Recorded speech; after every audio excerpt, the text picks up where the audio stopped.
물처럼 부드럽고 여리게 어제 때맞춰 내리는 비 시우를 맞으며 뜻깊은 제14회 광주 비엔날레 개막식에 함께했습니다. 개막식을 보면서 광주 비엔날레가 성공할 거라는 확신이 들었습니다.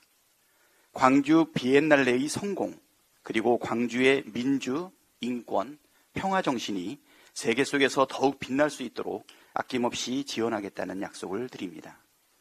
아울러 광주 시민들의 수건인 군공항 이전이 완성될 때까지 우리 더불어민주당이 책임있게 함께하겠다는 말씀도 드립니다.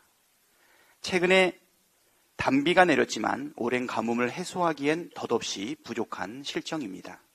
용농기를 앞두고 가뭄 때문에 시름이 깊으실 농민들을 위한 대책 마련에도 적극 나서겠습니다.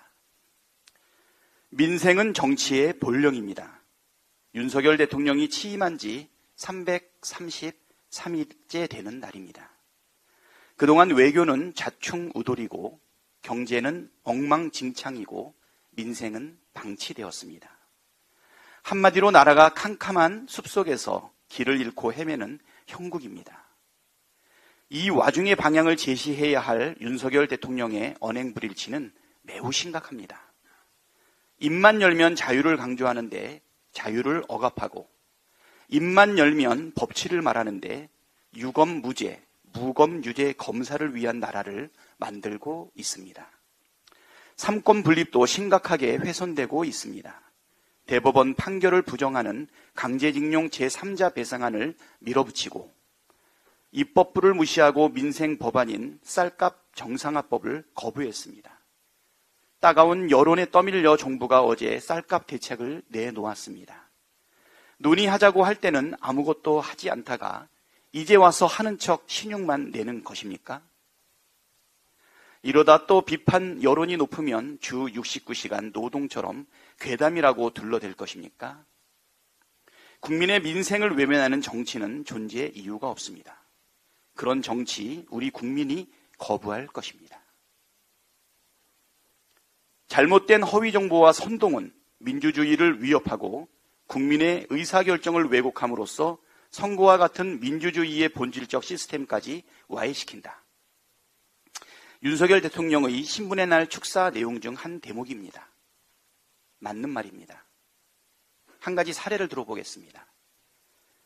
지난 대통령 선거가 한창이던 2021년 10월 9일 김만배, 천화동인 1호 배당금 절반은 그분 것 이라는 제목의 동아일보 단독 보도가 나왔습니다.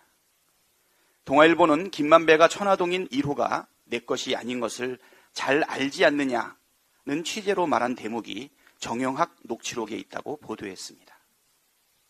그러나 1325쪽에 달하는 녹취록에는 김만배의 해당 발언이 존재하지 않았습니다.